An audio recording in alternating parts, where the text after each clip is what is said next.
Hi, Blaney Teal here again. Thank you so much for consigning with us at Wee-cycle Mart or She-cycle Mart. We're here today to talk to you a little bit about how to get your items ready for the sale so that tagging will go faster. I'm also briefly going to talk about pricing your items correctly for the sale. So first of all, if you haven't asked your kids already, see if you can get them to help you with this part. Basically, my 8 and my 14-year-old can do this. My son's been helping me for about 3 or 4 years now, and it's not hard. And sometimes even my husband will help me with this. So again, what I'm going to share with you isn't the only way. It isn't the right way. It is just the way that I get ready for, pricing my items for the sale. So the very first thing that I like to do is I bought a rack from Walmart for hanging clothes. You can also find these on Craigslist used. I think a rack makes it easier because I can hang the item up there. It stays in order so that when I'm actually pinning on the tags, I'm not missing items. I've also done it in a stack at a time on the floor, but I do find sometimes I mess up when I do it that way. But if you don't have a rack, it's okay to do it that way. So the first thing that you want to do, obviously, is you want to make sure all of your items, especially clothing, are clean. They need to be, no pet hair, no cat hair, no smoke smell, and they need to be, should be freshly laundered. So again, I told you in the other video, I have a laundry basket outside my kids' rooms. All the items are clean, they're in those baskets and ready to tag. So the first thing you want to do is you want to sort it by sexes. So you want to sort it for boys, girls, juniors, maternity, and ladies' clothing. And I do that as I'm putting it on the hanger. So it's up to you. You could have your kids go around and just sort everything without the hangers if you want. That's fine. Or I actually will have them put it on the hanger and then hang it on the rack, and we kind of break the rack up into different parts. So let me just show you. This is, of course, a plastic hanger. I told you metal hanger tops are okay. When you put it on, you want to make sure that when you're looking at the item, that it is a question mark. So when I'm looking at this item, the hook is a question mark. I also want to make sure I take the time to button any of the buttons, making sure that the snaps work, zippers are pulled up, that kind of stuff. And then I'm going to put this on the rack. Then I'm going to put the next item. Let's say this is a pair of pants. These clips I told you are just fine. If you don't have these, you can use a regular hanger and like 2-inch pins and actually pin it on the hanger. But make sure when you do that, the pants don't slide around. There's the ones that actually have the little indentations that'll hold the pin so the pants don't fall. And please don't fold the pants over a hanger as they end up on the floor and as people take them off to see what the waist looks like. So I would then put this on the girls' side, ready to be done. If you have a lot of the same size clothing, like you're cleaning out your daughter's closet and it's all size 8, it will help you to put all of the 8s together, all of the 6s together within the girls. The same thing, if you have maternity clothes and you have small, medium, and larges, put them in small, medium, and larges. Now, why am I asking you to do that? Because when you go into our tagging system, it's going to ask you first to pick a category. Well, boys' clothing will stay boys' clothing through every item entry. So that'll save you time from going boys' clothing, juniors, back to girls, to, that kind of stuff. Same thing with shoes and toys. I actually group them in my room. All of my books are over here. All of my toys are over here. All of my bedding is over here. Because once you want to do that whole category of toys, you don't want to have to keep changing that toggle. Now, the reason why we're separating it in sizes is, again, the toggle at the top is going to ask you for the size. It remembers that from item to item entry as well. Now, if you even want to break it down further, your closet has a lot of children's play size 2s. That will even save you time. Put all the children's play size 2s together because it will actually remember the description that you put in there as well. So if you don't do that, then you're going to be typing children's place 1, Oshkosh next, Faded Glory next, Gymboree next, and you can do that. But again, if you have a lot of the same brands within the same size, if you sort it ahead of time, it's going to go a lot faster. Now, another reason to sort ahead of time is when you get to our sale, after check-in, you're going to be asked to put the items out on the rack. And if you already have everything sorted by boy size 2, girl size 2, etc., you'll be able to take that whole chunk of clothes and put it right on the rack instead of walking back and forth going 2T, 4T, 6T, boys, girls, juniors. That's going to make you there a lot longer than you need to be. So if you do this prep work, like I said, by yourself, with your kids, or with your husband, you're going to have things already grouped together. So it's going to make going a lot faster. Now let's talk a little bit about the tagging process. When you're entering your items, it is important to put a description. Let me tell you why. If for some reason the tag falls off, we will better be able to match it up with our inventory search in the computer if you have the brand name and a brief description. Now, if you just put a book, I guarantee you we probably will never be able to match that up, and your tag and your book are going to end up on the floor separated, and you will not sell that item. Let's also talk real quickly about tagging guns. I did not talk about that in the first supply video, and I think it's important just to touch base. Personally, I have done 58 sales, and I have tagged thousands of items. I used a tagging gun only for the first sale, and I hated it. Just let me tell you why. Now, you may totally differ. I know people that love tagging guns, and that's okay. If you love your tagging gun, keep using it. But let me just point out a couple of things. One, the tagging gun, I find, puts bigger holes in it than the pins. A lot of times it will actually leave a hole in the garment once we cut it off. Now, of course, it's sad because the shopper isn't going to notice that hole until they go home and they disassemble the, the tag. If you're going to use a tag, also, please make sure to put it like right in the seam here. Even though we pin here, put it in the seam here in about the same place. Don't put it in the back unless it's a highly expensive dress. Please don't put it back there because most people are looking for a tag right here. And if there's not a tag here, they're going to think there's no tag. Believe me, I've done it myself when I'm shopping. I'm flipping through and then I don't see a tag and I think there's no tag and I'm in a hurry. I just pass by it because there's no tag on it. I don't feel like asking about it. So that's number one. The second thing is I find that we find more lost tags from bars tagging guns not being done properly. So if the tag isn't put in there right, the barb is kind of halfway in there, those tend to fall out from all of the handling that we have at our sale. Now, again, it's totally up to you. I have never stuck myself, knock on wood, with a pin. For whatever reason, I don't do that. I'm not sure why. I've heard some people stick themselves with a pin, so I've never done that. But I do like the pins better. I'm faster, actually, with the pins than I am with the tagging gun, especially the bigger pins. Now, we talked about those baby pins. No. The bigger pins, they can go really, really fast. I do also recommend that you put the pin this way, in and out, not just one through the tag and through the clothes hanging down. It should be sideways so that it actually goes in and out of the item. That way the tag will not fall off, and we don't want it to fall off. If you have an item that falls off, again, let's talk about that description really quick. If you have Oshkosh, purple dress with flowers, I can look it up in the inventory and I can send someone on the floor and say, hey, go look for a purple dress with flowers, 2T, Oshkosh. There's a good chance that we're going to find it on the rack. If it just says purple dress, I may have a lot harder time. If it just says dress, forget it. I'm never going to be able to match it up. I can't guess. I'm not a mind reader. So again, if it just says book, if it just says jeans, if it just says dress. Now, if you have the brand name, that will certainly help. You don't need to write a book, though. It doesn't need to be a zillion characters long, because actually you can't do that. It's going to tell you your tag's too long. So you just need to be specific enough. Yellow dress, purple dress, two-piece velour outfit, and put the brand name in there. I should be able to match it up should your item fall off. Again, we want you to sell your items, right? So we want to match it up and make sure that you sell it.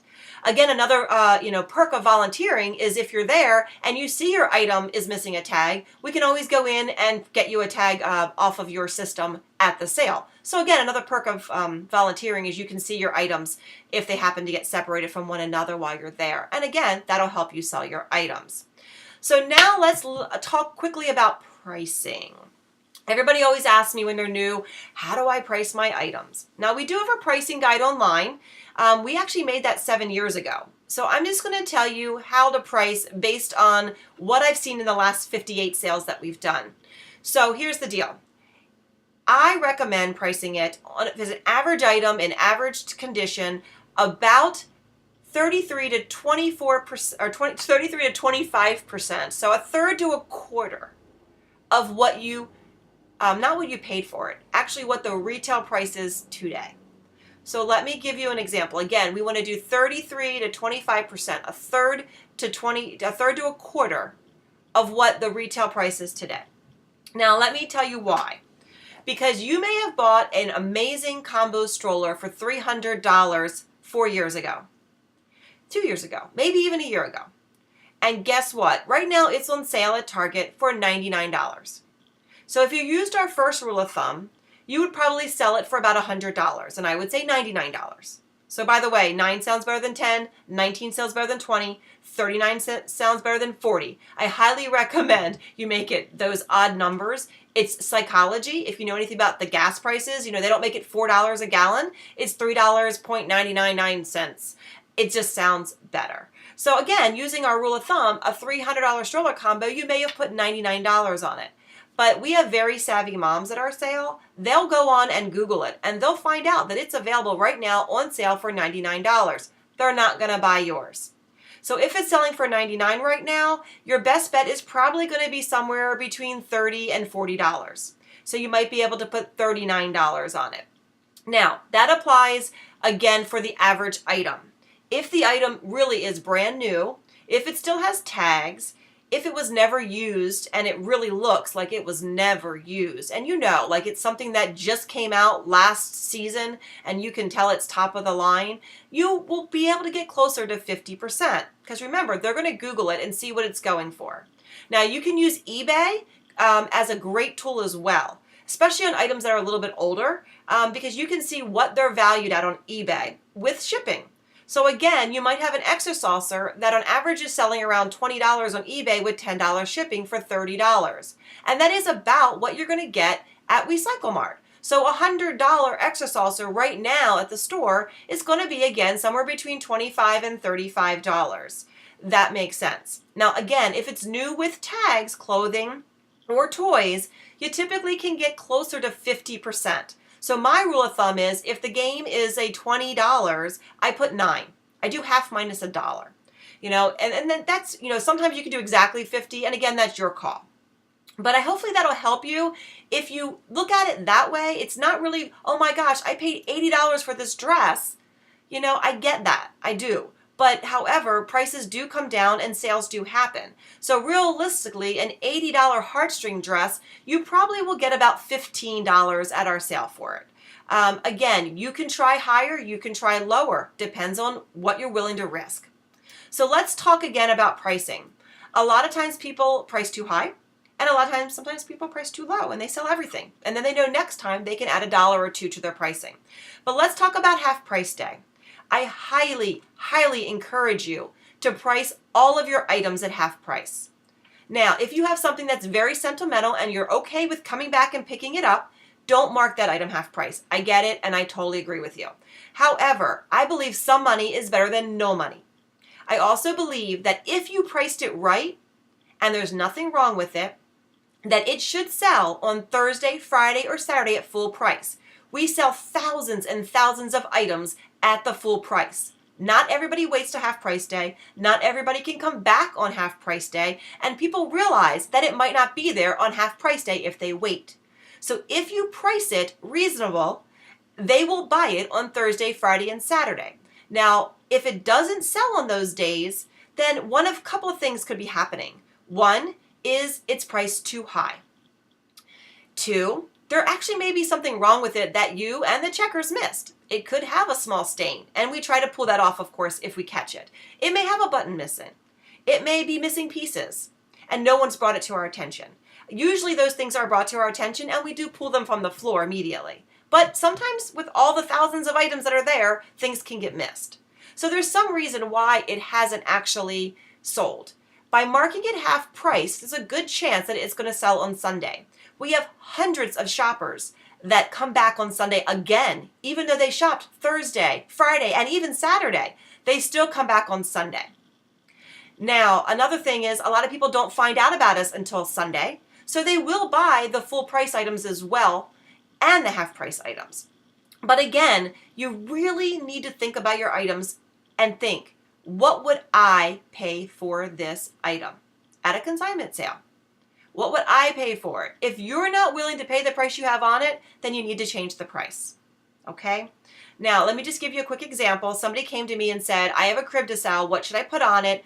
It's just a basic crib. It's in good condition. I said I'd put $99. That's our threshold for cribs. People don't mind a used crib around $99. Have we sold them for more? Absolutely. The convertibles, the better brand names, absolutely. But again, people do like their cribs new, unless it's for grandma's house or maybe a second home. So, or a second child even. Sometimes we're not quite as needing the new things for the second child. So I recommend it $99 and half price it, because the last thing she wants to do is have to come pick up a crib. That's a huge item. I actually had another lady at the same sale ask me the same question, and I said $99 and half price it. So consignor A did not listen to me. She put $149 and half priced it. Consignor B put $99 and half priced it. And honestly, these cribs were very comparable when I saw them in person. So guess what? Thursday night, new mom's night, the $99 crib went out without thinking. Boom. The $149 did not sell on Thursday, did not sell on Friday, and did not sell on Saturday. It did sell though on Sunday at half price. So it basically sold for $75, a little bit less. So you do the math. Would you rather it had your commission of the $99 and take the chance that it maybe wouldn't sell? Or would you rather just have the commission of the $75? I would have even been okay with her doing $99 and not half pricing it, because I'm pretty sure it would have sold for $99. Now, sometimes I'm wrong, but you know, things always surprise me. Anyway, I just want to make you understand that it's really important to price well, especially the smaller clothing items. Again, those need to be about a quarter of the price because there's such high competition.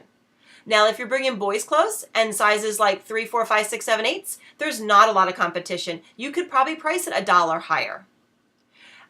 Again, if you're bringing big furniture and outdoor slides and toys like that, those little tykes, those big things, those can get closer to the 50% mark because we don't have as much competition and people know how much they sell for. But again, just be realistic in your pricing. Nobody wants to take it home. And again, it's up to you whether or not you want to donate. If you donate, we do give to local charities in the area. We try to give it to people that do not sell the items as long as they can pick it up from us. If we donate, we will sometimes actually take your better items and we will retag them and sell them for the Anne Arundel County Food Bank, which we partner with at all of our sales. Hunger does not take a holiday, so our purpose is to help them get as much money as they can to feed the hungry. And our items, we know that we can turn around, and sometimes they were just priced too high, or sometimes it just wasn't the right market. We can actually retag them under the food bank number, which you'll usually see at our sale as F000 or FB000, and you'll know that that item was actually retagged for the food bank. And again, you can write those items off your taxes when you get your final report, as they were donated and they're going to a great cause. So anyway, I hope this was helpful in getting you ready for the sale. I hope to see you really soon. I hope you'll get busy. Hope you'll get good at tagging. I can usually do about 80 to 100 items an hour now. So of course, I've been doing it a lot longer than probably you have, and I do have some help with my kids. That does definitely make it go faster. So again, I hope you are having fun with this. I hope you bring a lot of great items, and I hope that I can help you sell all of them and make a great check. So again, thanks you so much for consigning with Wee-cycle Mart and She-cycle Mart, and I will see you at the sale personally very soon. You have a great day and happy tagging.